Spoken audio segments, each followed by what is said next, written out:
Okay, let's talk about installing Nginx. Now, there are several web servers that you can use on Linux-based systems. Nginx and Apache being probably two of the biggest and most popular ones. So we're going to walk through an install of an Nginx web server, and I just have a standard Linux Mint desktop.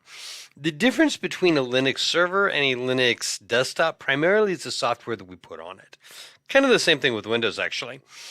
But there's even a little more crossover here than in Windows. So, for example, I could download Ubuntu Server, and the difference between Ubuntu Server and Ubuntu Desktop is primarily the desktop environment. So you download an Ubuntu Server and install an Ubuntu Server and install a desktop environment on it, and basically becomes an Ubuntu desktop. So, really, it's the software that we put on it that makes a distinction between whether this is a server or whether this is just a standard desktop. So because of that, I can put server software on my Linux desktop and use it just fine. Now, I'm probably not going to do this in enterprise level environments or production environments, right? But if I've got a small office or a home office, or if I just want to host a little private web server for myself or something like that, then I can very easily install a server application on my Linux desktop and run with it. So that's what we're going to do here.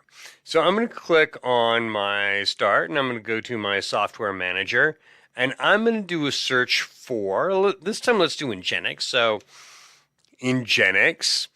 Now, I'm going to let you know that some software repositories are not going to include, for desktop OSs, are not going to include server-style software. That's okay. You can still do it from command line.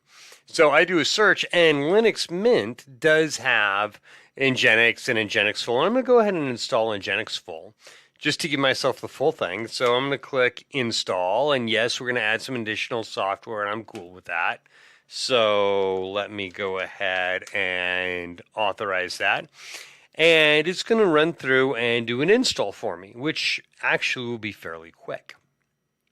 Now, this should, when it installs, it's going to install as a daemon or a background service, which means it should automatically come up and be functional. And it's not like I have to, go through my start menu and start and find web servers and start Nginx. It's already running for me. So let me check and see if it's working. So I'm going to click on my web browser, and I'm just going to point my web browser to localhost. Now, if I had another device on my network and I wanted to check it, then I would point it to the IP address of this device. But there we go. Welcome to Nginx. If you see this page, the Nginx web server is successfully installed and working. Great. Further configuration is required. Yeah, this is very, very basic. Please refer to documentation. Okay, fine. For running as a personal web server in a small office, home office, something I'm doing in my home network, really it doesn't take a lot of extra work. So I don't have SSL enabled, and Nginx can support it, by the way. I probably won't have multiple websites. I'm going to have a single website, single server, probably not encrypted. I'm not going to worry about signed certificates or anything like that if I'm just using it in my home office. But I do want to at least change the page. So let me show you where this is at. I'm going to cd/var/www/html, and this is where my web page is located. So there we go, index.nginx-debian.html. In fact, if I cat that just for the fun of it, index.nginx-debian.html, and this is just going to show it to me in text file, and you'll see the HTML information here, and you should recognize this. Welcome to Nginx, set the color scheme. Welcome to Nginx. If you see this page, the Nginx web server is installed and working. Further configuration is required. And this is just the HTML file that created the web page we looked at a minute ago. So if all you want to do is run a single site server, all you got to do is come in and put your web files, your HTML files, CSS if you're using them, images, whatever you want on your website, just needs to go into var www HTML, and you have an up and running web server for your home network. Now, this is just one kind of server. You can do a bunch of others. You can do DNS, DHCP, database servers, file servers, anything you can think of. There's lots of Linux implementations of all of these different servers. And then it's just a matter of finding the one you want and installing it. And some of them are going to require more configuration than others. Some of them will be pretty straightforward. Some of them are going to require a lot more detailed setup, just depending on what you want to do.